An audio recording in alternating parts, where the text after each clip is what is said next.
என்ன சூழ்நிலை கருதி ரத்து செய்ய வேண்டுமா கேட்டுக்கொள்கிறோம். இல்லைன்னா கடைசிக்கு ஒரு 20% நாள் உயர்த்தினாலும் கூட பரவாயில்லைங்க. கிட்டத்தட்ட 300% வரைக்கும் உயர்த்ததுனால அதை முழுவதும் ரத்து செய்யுமாறு இந்த சமயத்தில் கேட்டுக்கிறோம்.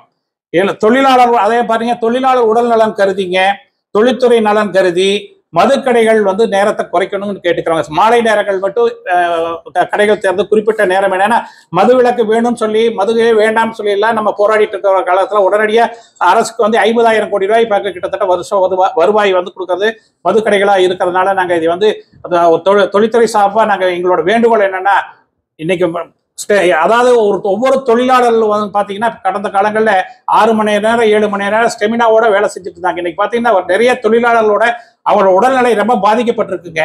அதனால அரசு, ஏன்னா எந்த அரசு மேல நாங்க குற்றம் சொல்லலைங்க.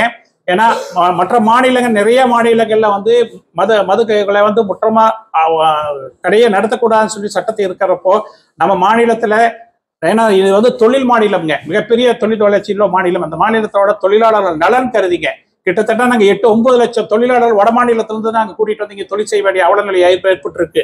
அதனால நம்ம மாநிலத்தில் இருக்கவங்களுக்கு நாங்க தொழில் கொடுக்கணும். நாங்க என்னன்னா தொழிலாளர்களோட உடல் நலன் நல்லா இருக்கணுங்கிறத தொழில் முனைவோர்கள் நாங்கள் விரும்புறவங்க. நாங்க எங்களோட இதை நாங்க என்னன்னா ஒரு சமுதாய நோக்கத்தோட இதை கேட்டுக்கிறதுனால அரசு செவிசாய்த்து அந்த நேரத்தை குறைச்சு கொடுங்கிறத நாங்க இங்க வேண்டுகோளா வைக்கிறோங்க.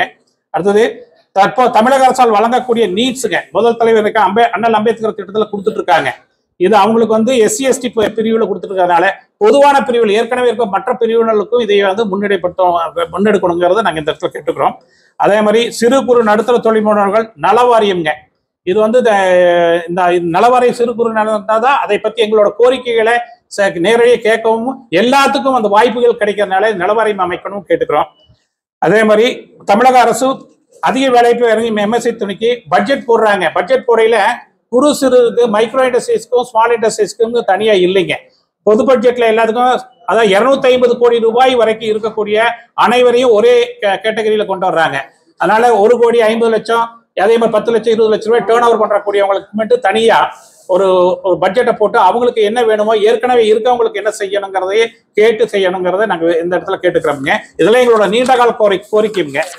அடுத்தது, ஏற்றுமதி இறக்குமதி பற்றி சென்ட்ரல் கவர்மெண்ட்டுங்க.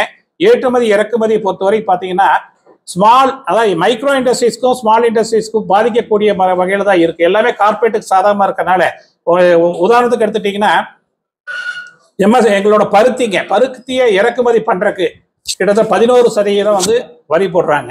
அதே மாதிரி QCO குவாலிட்டி கண்ட்ரோல் ஆர்டர்னு சொல்லிட்டு BIS சட்டம் போறதுனால எங்களால பாலிஸ்டரையோ இல்ல விஸ்கோஸையோ நாங்க இறக்குமதி பண்ண முடியல. என்ன காரணம்னு பாத்தீங்கன்னா அதுக்கு ஒரு சட்டங்கள் போடுறதுனால அந்த தரச்சான்றிதழ் இருந்தா மட்டும் இறக்குமதி பண்றோம்னு சொல்லி ஒரு சட்டம் போட்டதுனால என்னன்னா இங்க இந்தியாவுக்குள்ள உற்பத்தி செய்யக்கூடிய ஒரு சில நிறுவனங்கள் மட்டுமே, கார்பரேட் நிறுவனம் மட்டுமே பலன் அடைஞ்சிட்டு இருக்காங்க. இதனால எங்களுக்கு என்ன பாதிப்புன்னு கேட்டீங்கன்னா, சர்வதேச விலை விட கிட்டத்தட்ட 20-31% அதிக விலை கொடுத்து நாங்க இங்க வாங்கிட்டு இருக்கலாம். நாங்க எப்படி ஏற்றுமதி செய்ய முடியும்? அதனால அரசு நாங்க இதை கிட்டத்தட்ட 10 ஆண்டு காலமா 2022 இருந்தே சொல்லிட்டு வரோங்க. 2021 ஒரு இந்த நடைமுறை பாலிசிக்கு ஒன்று போடையிலையும் நாங்க இது போட்டோம்னா 2022 QCO BIS சட்டம் வரையிலையும் இது மிகப்பெரிய நலிவடையை செய்து விடும்னு சொல்லிட்டு பல்வேறு விதமான வகைகள்ல நாங்க மத்திய மாநில அரசுகளிடம் கொஞ்சம் எங்களுக்கு உதவி செஞ்சு கொடுக்கணும்னு கேட்டுட்டோம். பட் இன்னைக்கு வரைக்கும் செவிசாய்க்காதனால இன்னைக்கு தமிழ்நாட்டில் மட்டும் இல்லைங்க, இந்தியா முழுவதும் ஜவுளி இன்னைக்கு வீழ்ச்சி அடைஞ்சதுக்கு முக்கிய காரணம் இந்த QCO BIS சட்டம் தான் காரணம்ங்கிறத நாங்க இந்த நேரத்தில் தெரிவிச்சுக்கிறோங்க. அடுத்தது, இது அரச குற்றம் சாட்டுறது எங்களோட வேலை அல்ல. தொழில் முனைவோர்கள் ஏற்கனவே இந்த 2021 திமுக அரசாங்கம் பொறுப்பேற்கிறதுக்கு முன்னாடி தொழில் முனைவோர்கள் நாங்கெல்லாம் கேட்டுக்கொண்டதற்கெனக அவங்களோட தேர்தல் அறிக்கையில வாக்குறுதிப்படி 33, 35, 45ங்க, 151, 197, 201, 202, 204, 206, 209, 210, 216, 221, 222, 232 உள்ளபடி இந்த பட்ஜெட் கூட்டத்தொடரிலே தாயுள்ளத்துடன் முதலமைச்சர்கிட்ட வேண்டுகோள் தான் வைக்கிறோம்ங்க. தாயுள்ளத்துடன் மாண்புமிகு முதலமைச்சர்கள் அறிவிக்க வேண்டும் கேட்டுக்கிறோம். ஏன்னா இது பட்ஜெட் கூட்டத்தொடர்ல தேர்தல் அறிக்கையில் 2021 கொடுத்ததுங்க. தொழில் முனைவோர்களுக்கு இதெல்லாம் நாங்க செஞ்சு தரோம்னு சொல்லியிருந்தாங்க. இப்ப நிறைய விஷயங்கள் எங்க செஞ்சு கொடுத்துருக்காங்க, மறுக்கலிங்க. எங்களுடைய மார்க்கெட் கமிட்டி 1% எடுத்து கொடுத்துருக்காங்க. நிறைய தொழில்துறைகளுக்கு இந்த 4 ஆண்டு காலங்கள்ல நிறைய சலுகைகள் மானியங்கள் கொடுத்துருக்காங்க. இருந்தவோடும் எங்கள் நீண்ட நாள் கோரிக்கை இது அத்தனையும் நாங்க இந்த பத்திரிகையாளர் சந்திப்பு நீண்ட நாள் கோரிக்கைகளை பத்தி தெரிவிக்கிறதுக்காக தான் இந்த சந்திப்பை நடத்திட்டு இருக்கிறோம்.